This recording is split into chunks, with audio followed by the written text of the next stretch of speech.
Well, I think maybe in a couple of decades when people look back, the thing they will remember from the COVID crisis is this is the moment when everything went digital. And if this was the moment when everything became monitored, that we agreed to be surveyed all the time, not just in authoritarian regimes, but even in democracies. And maybe most importantly at all, this was the moment when surveillance started going under the skin. Because really we haven't seen anything yet. I think that the big process that's happening right now in the world is hacking human beings, the ability to hack humans, to understand deeply what's happening within you, what makes you go. And for that, the most important data is not what you read and who you meet and what you buy, it's what's happening inside your body. So we had these two big revolutions, the computer science revolution, or the infotech revolution, and the revolution in the biological sciences. And they are still separate, but they are about to merge. They are merging around, I would say, the biometric sensor. It's the thing, it's the gadget, it's the technology that converts biological data into digital data that can be analyzed by computers. And having the ability to really monitor people under the skin, this is the biggest game changer of all.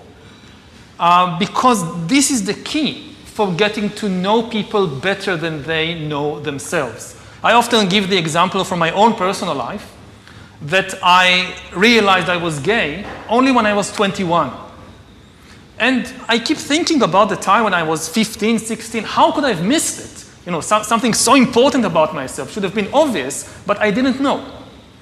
Now, today, or in 5 or 10 years, any algorithm of Microsoft or Amazon or the government would be able to know such a thing when I'm 12 or 13, just by monitoring what's happening in my body, what's happening to my eyes when let's say I see a boy and a girl walking on the beach.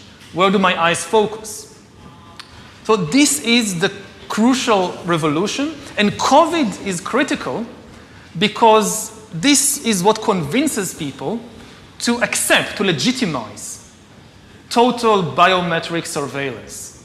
If we want to stop this epidemic, we need not just to monitor people, we need to monitor what's happening under their skin, their body temperature. Like we walked in here, we had to go through a body temperature test. Even in Israel, it has become a national security issue, right? So again, I'm not against surveillance. It's an important tool, especially to fight epidemics. The question is, again, who is doing it and how? If you give it to the security service to do it, that's extremely dangerous. Yes, now they're using it to see whether you have the coronavirus. But exactly the same technology can determine what you think about the government. You know, anger is a biological phenomena just like disease. It's not some spiritual thing out there. It's a biological pattern in your body. With this kind of surveillance, I mean, you watch the big president, the big leader, gives a speech on television. The television could be monitoring you and knowing whether you're angry or not, just by analyzing the cues, the biological cues coming from your body. So people are now watching us online, all over the world, this conversation. Now, maybe even right now, the people who are watching us are being watched and analyzed. And the thing is, it's not just you're now watching this. The thing is, we know that you're watching this, and we also know how you feel. Are you angry about what you hear? Are you frightened? Are you bored? This is the kind of power that Stalin didn't have. When Stalin gave a speech, everybody, of course, clapped their hand and smiled. Now, how do you know what they really think about Stalin? It's very difficult. You can't have a KGB agent following everybody all the time. Even if you do it, he's just watching your outside behavior. He doesn't really know what's happening in your mind.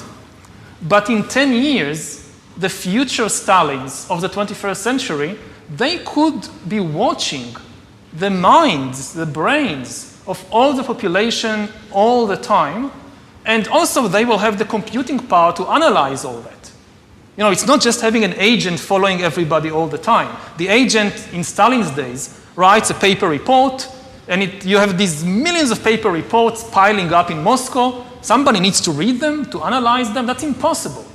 Now you don't need human agents. You don't need human analyzers. You just have a lot of sensors and an AI which analyzes it, and that's it. You have the worst totalitarian regime in history.